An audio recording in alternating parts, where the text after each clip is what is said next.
அர்னால்டுல இருந்து அப்துல் கலாம் வரைக்கும் யாருக்குமே பேட் ஹாபிட்ஸ் இல்லைன்னு சொன்னா நம்புவீங்களா? பெரிய பெரிய வெற்றியாளர்கள்ல இருந்து சாதனையாளர்கள் வரைக்கும் எல்லாருமே கெட்ட பழக்க வழக்கங்களை ஒதுக்கி வைக்கிறதுனால தான் அவங்களுடைய இலக்கை எந்த விதமான கவனச்சிதறல் இல்லாம அடைய முடியுது. எனக்கு இருக்கிற கெட்ட பழக்கம் எனக்கு ரொம்ப பிடிக்கும், அதை நான் மாத்திக்கிற மாதிரி ஐடியாவே நினைச்சீங்கன்னா பரவாயில்ல, இந்த வீடியோவை ஃபுல்லா பாருங்க. என்னைக்காவது ஒரு நாள் உங்களுடைய கெட்ட பழக்கத்தை விடணும்னு நினைச்சீங்கன்னா இந்த பதிவு உங்களுக்கு உதவியா இருக்கும். என்னோட கெட்ட பழக்க வழக்கங்களை மாத்தணும்னு நினைக்கிறேன், மாத்தணும்னு முயற்சி எடுத்தேன், எனக்கு தோல்வி மட்டும்தான் அதுல விடையா இருக்குது. 21 days challenge, 75 days hard challenge சொல்லி நான் பண்ணாலும் என்னால கம்ப்ளீட் பண்ணவே முடியல. அப்படி அந்த சேலஞ்சை கம்ப்ளீட் பண்ணாலும் மறுபடியும் அந்த கெட்ட பழக்கத்துக்கு அடிமை ஆயிடுறேன் அப்படின்னு நினைக்கிறீங்கன்னா இந்த வீடியோ முழுக்க முழுக்க உங்களுக்காக மட்டும்தான். இந்த ரீவயர் பாட்காஸ்ட்ல இது 2வது எபிசோட். ஃபர்ஸ்ட் எபிசோடோட லிங்கை டிஸ்கிரிப்ஷன்ல கொடுக்குறேன், செக் பண்ணிக்கோங்க. இந்த ரீவயர் பாட்காஸ்ட்ல கிட்டத்தட்ட 10 to 15 வீடியோஸ் பிளான் பண்ணியிருக்கிறேன். எவ்ரி வீக் ஒரு எபிசோட் கண்டிப்பா உங்களை வந்து அடையும். இந்த பாட்காஸ்ட் கண்டிப்பா உங்க வாழ்க்கையை மாத்த போகுது. So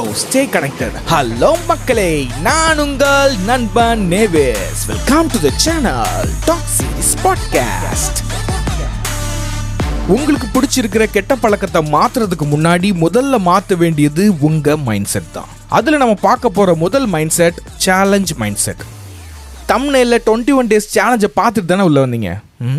உண்மையிலேயே 21 நாள்ல ஒரு பழக்கத்தை உருவாக்க முடியுமா? இல்ல அந்த பழக்கத்தை உடைக்க முடியுமா? 100% சொல்றேன், கண்டிப்பா முடியாது. எல்லா மதங்கள்லயும் விரதம் இருக்கிறாங்க. அப்படி கெட்ட பழக்கம் உள்ள நண்பர் விரதம் இருக்கிறத நீங்க பாத்திருக்கீங்களா? 40 நாள்னா அந்த 40 நாளையும் ஒன்னொன்னா எண்ணிட்டே இருப்பாரு. எப்படா அந்த 40 நாள் முடியுங்கிறது தான் அவருடைய முழு எண்ணமா இருக்கும். இப்படி கான்சியஸா ஒரு விஷயத்தை மாத்த போறேன், இல்லைன்னா ஒரு பழக்கத்தை ஏற்படுத்திக்க போறேன் அப்படின்னு நினைச்சீங்கன்னா உங்களுடைய இலக்கு அந்த நாட்கள்ல மட்டும்தான் இருக்கும். நாட்கள் முடிஞ்சதுக்கு அப்புறம் மறுபடி அந்த பழக்கம் உங்க கூடவே தங்கிடும். ஒருவேளை அந்த கெட்ட பழக்கத்தோட விழிப்புணர்வு உங்களுக்கு இல்லைன்னா மறுபடி நீங்க ஆரம்பிக்கும் போது என்ன மைண்ட் செட்ல இருந்தீங்களோ அதை விட ரொம்ப மோசமாயிடுவீங்க. அப்ப ஒரு பழக்கத்தை உருவாக்கிக்க இல்ல உடைக்க எத்தனை நாள் ஆகும்னு கேட்டீங்கன்னா அது நீங்க பழகக்கூடிய பழக்கத்தை பொறுத்தது. ஆனா 90 நாள் அது மாறாதுன்றது மட்டும் எனக்கு நல்லா தெரியும். ஒரு பழக்கத்தை விட போறீங்க இல்லனா பழக போறீங்க அப்படின்னா கண்டிப்பா நீங்க ஆட்டோமேட்டிசிட்டியை பத்தி தெரிஞ்சுக்கணும். ஆட்டோமேட்டிசிட்டின்றது என்னன்னா ஒரு எளிமையான பழக்கத்தை எந்த விதமான எஃபோர்ட்டும் இல்லாம தொடர்ந்து உங்களால செய்ய முடிஞ்சதுன்னா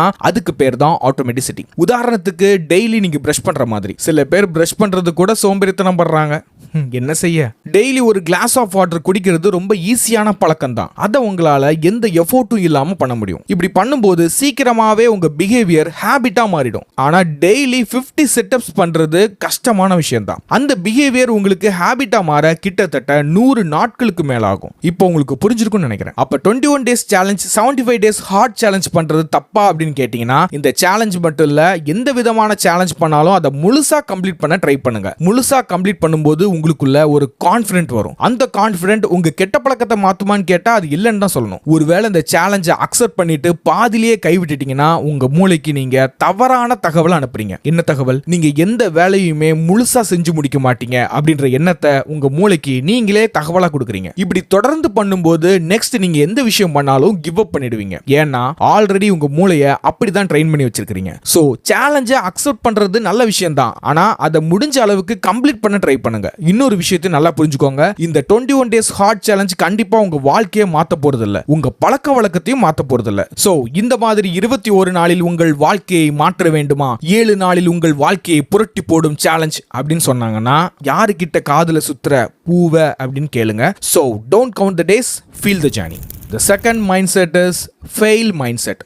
ஒரு கெட்ட பழக்கத்தை விட இருந்திருப்பாங்க, இல்லைன்னா ஒரு நல்ல பழக்கத்தை தினமும் பண்ணணும்னு இருந்திருப்பாங்க. எல்லாராலையும் ப்ரோக்ராம் பண்ண மாதிரி இன்னைக்கு பண்ண மாதிரியே நாளைக்கும் பண்ண முடியாது. ஸோ ஃபெயில் ஆகிறது சகஜமான விஷயம் தான். ஆனா நம்மள நிறைய பேருக்கு என்ன தோணும்னா, மற்றவங்கள மாதிரி என்னோட மைண்ட் அந்த அளவுக்கு கண்ட்ரோல்டா இல்ல, செல்ஃப் கண்ட்ரோல் எனக்கு சுத்தமா இல்ல, மன உறுதி ஒரு துளி கூட இல்ல அப்படின்னு நினைச்சு நம்ம பழகிட்டு இருந்த பழக்கத்தை விட்டுருவோம், இல்லைன்னா விடணும்னு இருந்த கெட்ட பழக்கத்தை தொடங்கிடுவோம். ஒரு நாள் கம்ப்ளீட் பண்ணாட்டியும் என்னோட ஹார்ட் ஒர்க் எல்லாம் வேஸ்ட் ஆயிடுச்சு, இதுக்கப்புறம் சேலஞ்சுன்ற வார்த்தைக்கு இடமே இல்லை, என்னால பேட் ஹாபிட்டை விடவே முடியாது அப்படின்னு தான் நாம நினைப்போம். ஆனா உண்மையிலேயே உங்களால எந்த ஒரு நல்ல பழக்கத்தையும் பழக முடியும், எந்த ஒரு கெட்ட பழக்கத்தையும் விட முடியும். எப்படி? உதாரணத்துக்கு தினமும் ஒர்க் அவுட் பண்ணணும்னு சொல்லி ஒருத்தர் முடிவெடுத்திருக்கிறாருன்னா மாசத்துல 30 நாளும் போகாம இருந்தா அது தோல்விதான். மாசத்துல ஒரு வாரம் போகாம இருந்தா அதுவும் ஒரு வகையான தோல்விதான். வாரத்துல ஒரு நாள் போகாம இருந்தா, வாரத்துல 2 நாள் போகாம இருந்தா அது தோல்வியே கிடையாது. ரொம்ப துல்லியமா கணக்கு போட்டு நம்ம எந்த விஷயத்தையும் மாத்தவே முடியாது.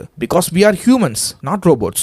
எந்த ஒரு விஷயமா இருந்தாலும் சரி அதுல தப்பு பண்ணி பண்ணி தான் நம்மளால கத்துக்க முடியும். அண்ட் அதுல ரொம்ப பெர்ஃபெக்ட்டாவும் இருக்க முடியாது. ஏதோ ஒரு மோட்டிவேஷன் வீடியோ பார்த்து தான் நீங்க சேலஞ்ச் பண்றீங்க அப்படின்னா கண்டிப்பா அது ரொம்ப நாளைக்கு உங்களால ஃபாலோ பண்ணவே முடியாது. டிசிப்ளின்டா ஒரு விஷயத்தை பண்ணும்போது தான் உங்களால ஃபாலோ பண்ணவே முடியும். நீங்க நினைச்சா ஒரு பழக்கத்தை பழகிக்க முடியும். நீங்க விடணும்னு நினைச்சா ஒரு கெட்ட பழக்கத்தை விட முடியும். எப்பெல்லாம் உங்களுக்கு டவுனா ஃபீல் ஆகுதோ அந்த டைம்ல மோட்டிவேஷன் வீடியோ பார்க்கிறது பிரச்சனை இல்லை. ஆனா மோட்டிவேஷன் வீடியோ பார்த்து தான் என் ஹேபிட்டை மாத்த போறேன்னு நினைச்சீங்கன்னா கண்டிப்பா அதை மாத்தவே முடியாது. இந்த ஸ்கிரீன்ல தெரியுற இமேஜை பாருங்க. ஒரு மோட்டிவேஷன் வீடியோ பார்த்ததுக்கு அப்புறம் முதல் நாள் நமக்கு இந்த மாதிரி தான் இருக்கும். ஆனா அது 3 நாளைக்கு கூட தாங்க மாட்டேங்குது பாத்தீங்களா? ஆனா டிசிப்ளின்டா பண்ணும்போது உங்களோட கன்சிஸ்டன்சி அளவு எவ்வளவு தூரத்துக்கு போகுதுன்னு பாருங்க. சோ வாரத்துல ஒரு நாள் இம்பர்ஃபெக்ட்டா இருக்கிறது பிரச்சனை இல்ல. மாசத்துல 4 நாள் இம்பர்ஃபெக்ட்டா இருக்கிறது கூட பிரச்சனை இல்ல. எத்தனை தடவை நீங்க மிஸ் பண்ணாலும் மறுபடி அந்த பிஹேவியரை ஹேபிட்டா மாத்த முயற்சி பண்ணிட்டே இருங்க. ஒரு நல்ல பழக்க வழக்கத்தை ருட்டீனா கொண்டு வரும்போது தான் அது உங்களுக்கு ஹேபிட்டா மாறும். அந்த ஹேபிட்டை உங்க மூளையிலிருந்து யாராலும் அழிக்க முடியாது. So change your mindset. Number 1 is ஒரு கெட்ட பழக்கத்தை விடணும்னா இல்ல நல்ல பழக்கத்தை பழகணும்னா நாட்களை எண்ணாதீங்க. Don't count the days. ரெண்டாவது, மோட்டிவேஷனை பார்த்துட்டு களத்துல இறங்காம டிசிப்ளின்டா ஒரு விஷயத்தை தொடர்ந்து பண்ண முயற்சி பண்ணுங்க. இம்பர்ஃபெக்ட்டா இருக்கிறது பிரச்சனை கிடையாது. ஆனா அதுக்கும் ஒரு லிமிட் இருக்குது. 30 நாள்ல 30 நாளும் பண்ணாதான் கன்சிஸ்டன்சியான்னு கேட்டா அது கன்சிஸ்டன்சி தான். ஆனா அதை பெர்ஃபெக்ட்டா எல்லாராலையும் ஃபாலோ பண்ண முடியாது. So no one is perfect. Don't stop. Keep moving. இந்த பாட்காஸ்ட்ல அவ்வளவுதான். இந்த எபிசோட் கண்டிப்பா உங்களுக்கு ரொம்ப யூஸ்ஃபுல்லா இருந்திருக்கும் நம்புறேன். இந்த பாட்காஸ்டோட ஃபர்ஸ்ட் எபிசோட பார்க்கணும்னா இந்த ஸ்கிரீன்ல தெரியுற வீடியோவை கிளிக் பண்ணி பாருங்க. கண்டிப்பா உங்களுக்கு ரொம்ப யூஸ்ஃபுல்லா இருக்க போகுது. ஓகே, சென்று வருகிறேன். நான் உங்கள் நண்பன் நேவிஸ். Okay, by.